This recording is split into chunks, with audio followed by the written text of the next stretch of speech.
Hello all, welcome to my channel. I hope all are doing well. तो आज हम start करने जा रहे हैं इंडियन पॉलिटी यानी भारतीय राज व्यवस्था। तो कोई भी टॉपिक स्टार्ट करने से पहले हमें उस टॉपिक का बेसिक जान लेना जरूरी है। लाइक राज व्यवस्था है क्या, संविधान है क्या, ठीक सिस्टम कैसे काम करता है। तो हम स्टार्ट करते हैं राज व्यवस्था से कि राज व्यवस्था है क्या। जैसे कि हमें पता चल रहा है राज व्यवस्था दो टर्म से मिलकर बना हुआ है, राज प्लस व्यवस्था। राज का मीनिंग है शासन और व्यवस्था का मीनिंग है प्रणाली। यानी कि कोई भी देश है, कोई भी कानून है या फिर कोई भी सिस्टम है, उसे चलाने के लिए, उसे प्रॉपर फंक्शन करवाने के लिए जो भी प्रणाली हम अपना रहे हैं, जो भी व्यवस्था हम अपना रहे हैं, उसे हम राज व्यवस्था बोलते हैं, ताकि वो सिस्टम ऑर्गेनाइजेशन है वो प्रॉपर फंक्शन कर पाए, प्रॉपर काम कर पाए। ठीक। तो जैसे कि इंडिया भारत को प्रॉपर काम कराने के लिए, प्रॉपर प्रॉपर फंक्शन करवाने के लिए जो गवर्नमेंट है वो डिफरेंट डिफरेंट टाइप की व्यवस्थाएं अपना रही है, प्रणाली अपना रही है। तो वो सब जो इंक्लूड होता है वो भारतीय राज व्यवस्था में, इंडियन पॉलिटी के अंदर आता है। ठीक। तो अब संविधान क्या है। जैसे कि हमने कहा, कोई भी ऑर्गेनाइजेशन है या गवर्नमेंट है, उसे प्रॉपर फंक्शन काम कराने के लिए कुछ नियम बनाए गए होंगे, कुछ रूल्स अपनाए गए होंगे, कोई रेगुलेशन बनाए गए होंगे। तो उन जो नियमों का या रूल्स का को एक जगह संकलित किया गया होगा, एक जगह इकट्ठा किया गया होगा। तो उन नियमों का संग्रह जिसके आधार पर कोई भी सरकार या भी कोई भी ऑर्गेनाइजेशन काम कर रही है, तो उसे हम संविधान बोलते हैं। लाइक अगर हम इंडिया के हिसाब से बोले तो भारत के लिए जो भी नियमों का संग्रह किया गया है, जहाँ पे सारे नियम या रूल्स या रेगुलेशन संग्रहित हैं, संकलित हैं, उसे हम इंडियन कॉन्स्टिट्यूशन बोलते हैं। तो को हम सुप्रीम लॉ बोलते हैं। संविधान एक लाइव डॉक्यूमेंट है। तो संविधान सुप्रीम लॉ है। इसका मीनिंग क्या है। सुप्रीम लॉ का मीनिंग अपने आप में ही सबसे बड़ा कानून। मतलब कि जो भी काम होगा, जो भी नए कानून बनेंगे या जो भी पुराने कानून हैं जो चल रहे हैं, वो एक दायरे में रह के काम करेंगे, जो कि है इंडियन कॉन्स्टिट्यूशन के हिसाब से काम करेंगे। उससे बाहर कोई भी लॉ नहीं बन सकता। उसको जब तक वो इंडियन कॉन्स्टिट्यूशन को फॉलो ना करे, तो वो कोई भी लॉ इम्प्लीमेंट नहीं हो सकता, कोई भी लॉ बन नहीं सकता, कोई भी काम हो नहीं सकता। तो अपने आप में ही इंडियन कॉन्स्टिट्यूशन एक सुप्रीम लॉ है। ठीक। ये एक लाइव डॉक्यूमेंट है। इसका मीनिंग क्या है। लाइव डॉक्यूमेंट का मीनिंग कि जैसे जैसे टाइम बीते वैसे वैसे वो डॉक्यूमेंट वो जो अपने आप को अपग्रेड कर सके, अपडेट कर सके। यानी कि संविधान समय के साथ साथ अपने आप को अपडेट करता है, अपने आप को अपग्रेड करता है। लाइक जो नियम जब संविधान बना था 1950 में, जो नियम उस टाइम के लिए सही थे, वो जरूरी नहीं है कि अब की टाइम के लिए वो सही हो। तो खुद को अपग्रेड करने के लिए, अपडेट करने के लिए संविधान में ही दिया गया है द टर्म संविधान संशोधन, कॉन्स्टिट्यूशन अमेंडमेंट। तो इसके थ्रू संविधान अपने आप को अपग्रेड कर सकता है, अपडेट कर सकता है। ठीक। जैसे कि हमने कहा था, कोई भी हम काम कर रहे हैं, कोई भी नियम बन रहा है या फिर कोई भी कानून आ रहा है, तो वो संविधान इंडियन कॉन्स्टिट्यूशन से के दायरे में रहकर ही बनेगा, उसके अंदर ही काम करेगा। तो हम क्या बोल रहे हैं कि एक तरह से ये सरकार की पावर को लिमिट कर रहा है। सरकार की पावर को लिमिट करने का मीनिंग है, सबसे पहले तो सरकार टेम्परेरी होती है। लाइक हम इलेक्शन लेते हैं, वोटिंग के थ्रू सरकार आती है, 5 साल काम करती है और दोबारा इलेक्शन होता है, दोबारा वोटिंग होती है और दोबारा नई सरकार चुनी जाती है। तो इसका मतलब है कि जो गवर्नमेंट है वो टेम्परेरी है। ठीक। Temporary government. और जो भी कानून बनेगा, लाइक अगर किसी अपराध के लिए कोई सजा दी जाती है, तो वो कानून हर किसी के लिए समान होगा। मतलब कानून के लिए हम सब समान है। कोई भी लॉ अगर इम्प्लीमेंट हो रहा है तो वो हर किसी के लिए बराबर होगा। तो हम कह सकते हैं कि ये लिमिट कर रहा है सरकार की पावर को, सिस्टम की पावर को, किसी भी ऑर्गेनाइजेशन की पावर को। अब भारतीय संविधान में देखें तो भारतीय संविधान के 25 भाग हैं, 395 अनुच्छेद हैं, जब इंडियन कॉन्स्टिट्यूशन बना था, अब के टाइम में 450 प्लस अनुच्छेद हैं और 12 अनुसूचियां हैं।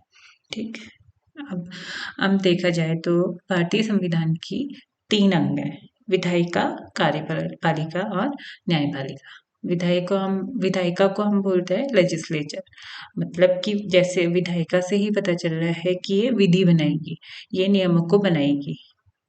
ठीक, तो ये एक लॉ मेकिंग बॉडी है।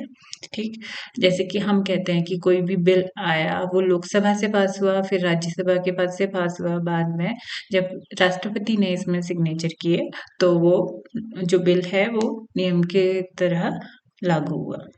ठीक है, वो बिल पास हुआ। तो विधायिका का काम है कि वो लॉ बनाएगा। ठीक, वो नियम बनाएगा, वो विधि बनाएगा। ऐसी कार्यपालिका मतलब एग्जीक्यूटिव का काम क्या होगा कि अब जो विधायिका द्वारा लॉ बनाया गया है उसे इम्प्लीमेंट करा सके। तो ये क्या करता है, इम्प्लीमेंट कराने का मीनिंग है कि उसे काम में लाया जा सके। जो लॉ बन रहा है वो पूरे देश में लागू हो रहा है, तो जो काम हो रहा है वो कार्यपालिका के थ्रू हो रहा है। ठीक, कार्यपालिका के एग्जीक्यूटिव के अंदर आ गए हमारे प्रधानमंत्री, उपराष्ट्रपति, विधायक, एमएलए, एमपी, सांसद और अटॉर्नी जनरल। ओके, अब न्यायपालिका का मीनिंग है लाइक जो भी लॉ बना है वो संविधान के दायरे में बना है या नहीं बना है, या फिर जो भी लॉ बना है वो प्रॉपरली इम्प्लीमेंट हो रहा है या नहीं हो रहा है, या फिर कोई अगर लॉ ब्रेक कर रहा है, लॉ तोड़ रहा है या नियम या कानूनों को तोड़ रहा है, तो उसे सजा देने के लिए कोई बॉडी होगी, उसे जांच करने के लिए कोई बॉडी होगी जो संविधान की एज अ गार्जियन के रूप में काम करेगी। तो हम उसे बोलते हैं न्यायपालिका, यानी कि जुडिशियल बॉडी। जब जैसे सुप्रीम कोर्ट है, हाई कोर्ट है, या फिर और भी जो लोअर कोर्ट्स हैं लाइक डिस्ट्रिक्ट कोर्ट हो गया। ओके, नाउ हम बोलते हैं देश को भी हम एक तरह से राज्य बोलते हैं, और एक जो पर्टिकुलर स्टेट है देश के अंदर एक छोटा क्षेत्र उसे भी हम राज्य बोलते हैं। तो राज्य क्या है? ठीक, पहले हम ये जानते हैं कि राज्य क्या है। हम किस बेसिस पे बोल सकते हैं कि उत्तराखंड एक राज्य है? ठीक, तो किसी भी एरिया को राज्य बोलने के लिए 4 चीजें जरूरी है। उसमें पॉपुलेशन होनी चाहिए, निश्चित भूभाग होना चाहिए, सर्टेन एरिया होना चाहिए, सरकार होनी चाहिए और वो खुद में संप्रभुत्व होना चाहिए। ठीक है, पॉपुलेशन होनी चाहिए, लाइक इंडिया के पास पॉपुलेशन है, एक सर्टेन एरिया है। ठीक, उसको प्रॉपरली काम कराने वाली सरकार है, जैसे धामी जी की सरकार है, यूपी में योगी जी की सरकार है, और वो खुद में संप्रभुत्व है। संप्रभुत्व का मीनिंग है कि वो खुद के नियमों और खुद के कानूनों को, उसमें कोई इंटरफेरेंस जो बाहर का एक्सटर्नली कोई इंटरफेरेंस नहीं है, वो खुद के डिसीजन लेने के लिए सक्षम है। ठीक, अगर क्वेश्चन आता है कि राज्य क्या है, तो उसमें ऑप्शन दिए गए होंगे, तो उसमें ये जरूरी है देखना कि उसमें जनता पॉपुलेशन होनी चाहिए, सर्टेन एरिया होना चाहिए, गवर्नमेंट होनी चाहिए और संप्रभुत्ता होनी चाहिए। ओके, नाउ भारत का संविधान ऐसे ही तो नहीं बन गया होगा। तो जब ब्रिटिश गए थे तो भारतीय संविधान बनाने के लिए एक संविधान सभा का गठन किया गया था। ठीक, अब संविधान सभा बनेगी तो उसके लिए भी किसी ने सुझाव दिया होगा। तो 1934 में एम.एन. राय द्वारा संविधान सभा बनाने के लिए सुझाव दिया गया था। ओके, तो किसके द्वारा संविधान सभा बनाने के लिए सुझाव दिया गया था? एम.एन. राय के थ्रू। ठीक है, अब जो सुझाव था उसे अपनाया कांग्रेस ने 1935 में, और संविधान सभा बनाने की मांग करने लगे 1935 से। जब कैबिनेट मिशन आया था 1946 में भारत में, तो संविधान सभा की मांग को उन्होंने स्वीकार किया, जिसमें 389 सीटें थी। ठीक है, और संविधान सभा को मांग स्वीकार करने के बाद 6 दिसंबर 1946 में संविधान सभा बनकर तैयार हुई थी। तो अब क्वेश्चन ये आएगा कि संविधान सभा का गठन कब हुआ? तो 6 दिसंबर 1946 को संविधान सभा बनकर तैयार हुई। क्वेश्चन ये भी आ सकता है कि किस मिशन के आधार पर संविधान सभा की मांग को स्वीकार किया गया था? तो कैबिनेट मिशन 1946 के आधार पर संविधान सभा की मांग को स्वीकार किया गया था और संविधान सभा बनाने का सुझाव दिया गया था एम.एन. रॉय के थ्रू। ओके, तो अब संविधान हो चुकी है। संविधान सभा द्वारा किस तरह से बनाया जाएगा, क्या क्या उसमें इंक्लूड होगा, क्या क्या इंक्लूड नहीं होगा, किस तरह से नियम और कानून उसमें इंक्लूड किए जाएंगे, उस चीज के लिए संविधान सभा की बैठकें और मीटिंग्स हुई। ठीक है, तो टोटल 11 मीटिंग्स हुई संविधान सभा की, जिसमें से पहली मीटिंग हुई थी 9 दिसंबर 1946 को। ठीक, पहली बैठक होने के कारण अभी कोई इसका परमानेंट अध्यक्ष नहीं चुना गया था। तो जो संविधान सभा में जो सबसे बुजुर्ग आदमी थे वो थे डॉक्टर सच्चिदानंद सिन्हा। तो डॉक्टर सच्चिदानंद सिन्हा को अस्थायी अध्यक्ष चुना गया संविधान सभा का। तो क्वेश्चन ये आ सकता है कि संविधान सभा का अस्थायी अध्यक्ष किसे चुना गया था, तो उसका आंसर होगा डॉक्टर सच्चिदानंद सिन्हा। अब दूसरी बैठक हुई 11 दिसंबर 1946 में, जिसमें डॉक्टर राजेंद्र प्रसाद को पहला स्थायी अध्यक्ष चुना गया। ठीक, अगर क्वेश्चन ये आता है कि पहले स्थायी अध्यक्ष किसे चुना गया था, तो आपका आंसर होगा डॉक्टर राजेंद्र प्रसाद, जबकि अस्थायी अध्यक्ष चुने गए थे डॉक्टर सच्चिदानंद सिन्हा। ओके, और इसमें जो दूसरी बैठक थी उसमें संवैधानिक सलाहकार बी.एन. राव को चुना गया था। तो क्वेश्चन ये आ सकता है कि संविधान सभा का वैधानिक सलाहकार या संवैधानिक सलाहकार कौन था, तो हमारा आंसर होगा बी.एन. राव। ओके, 13 दिसंबर 1946 को जवाहरलाल नेहरू जी द्वारा उद्देश्य प्रस्ताव रखा गया था, ऑब्जेक्टिव रिजोल्यूशन। तो हम सोचेंगे कि ऑब्जेक्टिव रिजोल्यूशन था क्या, तो एक तरह से ये एक तरीके से गाइडेंस प्रोवाइड करने के लिए एक तरीके से मार्गदर्शक के रूप में इसने काम किया। लाइक किस तरह से संविधान बनाया जाएगा, किस तरह से कानून ऐड किए जाएंगे, क्या क्या कानून ऐड कर सकते हैं, क्या क्या हो सकता है। लाइक कोई भी नया काम करने के लिए हमें कुछ ना कुछ एक तरह से टेम्परेरी चाहिए होता है ना, कि क्या कहते हैं इस तरह से ये काम होगा, एक तरीके से बोलेंगे तो कोई मार्गदर्शक के रूप में चाहिए होता है। उसी तरह से उद्देश्य प्रस्ताव ने काम करा, जो जिसने आगे चलकर प्रस्तावना का रूप लिया। तो अभी तो प्रस्ताव रखा गया है, लेकिन 22 जनवरी 1947 में संविधान सभा द्वारा इसे स्वीकार किया गया था। ठीक, अभी तक क्या था कि जो पाकिस्तान है और जो भारत है उनके लिए सेम ही संविधान तैयार करने पर जोर दिया गया था। ठीक, लेकिन जब संविधान सभा बनी थी, तो जब संविधान सभा की मांग को कैबिनेट मिशन द्वारा एक्सेप्ट किया गया था, तो तभी से मुस्लिम लीग द्वारा दंगे स्टार्ट कर दिए गए। उन्होंने पाकिस्तान की अलग मांग करने स्टार्ट कर दी और जोर से। ठीक है, तो 3 जून 1947 में माउंटबेटन प्लान आया, जिसमें ये कहा गया कि अब भारत और पाकिस्तान के लिए अलग-अलग संविधान बनाया जाएगा।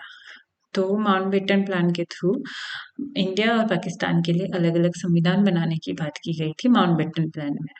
ठीक, अब 15 अगस्त 1947 में भारत स्वतंत्र हुआ। ठीक, और 26 नवंबर 1949 को संविधान बनकर तैयार किया गया संविधान सभा द्वारा। ठीक है, संविधान सभा द्वारा संविधान बनकर 26 नवंबर 1949 को तैयार हुआ, लेकिन पूरी तरह लागू किया गया था 26 जनवरी 1950 को। अब 26 जनवरी का दिन ही क्यों लिया गया, जबकि जो संविधान बनकर तैयार हो चुका था वो 26 नवंबर को हो चुका था। तो इसके पीछे भी एक रीज़न था कि जब लाहौर सेशन हुआ था 1930 में, तो उसमें पूर्ण स्वराज की मांग की गई थी। ठीक है, किसी के अधीन नहीं रहेंगे, पूर्ण स्वराज चाहिए। तो 1930 में पहला स्वतंत्रता दिवस मनाने का ऐलान किया गया था, इसीलिए 26 जनवरी 1930 महत्वपूर्ण है। ठीक, कुछ इम्पोर्टेंट पॉइंट है जिससे क्वेश्चन आ सकते हैं, जैसे कि जब संविधान सभा बनी थी तो इसमें किसने हिस्सा नहीं लिया था। दो ऐसे लोग थे जिन्होंने संविधान बनाने में संविधान सभा में भाग नहीं लिया था, वो थे महात्मा गांधी और जिन्ना, मुस्लिम लीग के लीडर। ओके, तो क्वेश्चन ये आता है कि संविधान को अंगीकृत और अधिनियमित कब किया गया, मतलब संविधान बनकर तैयार कब हुआ।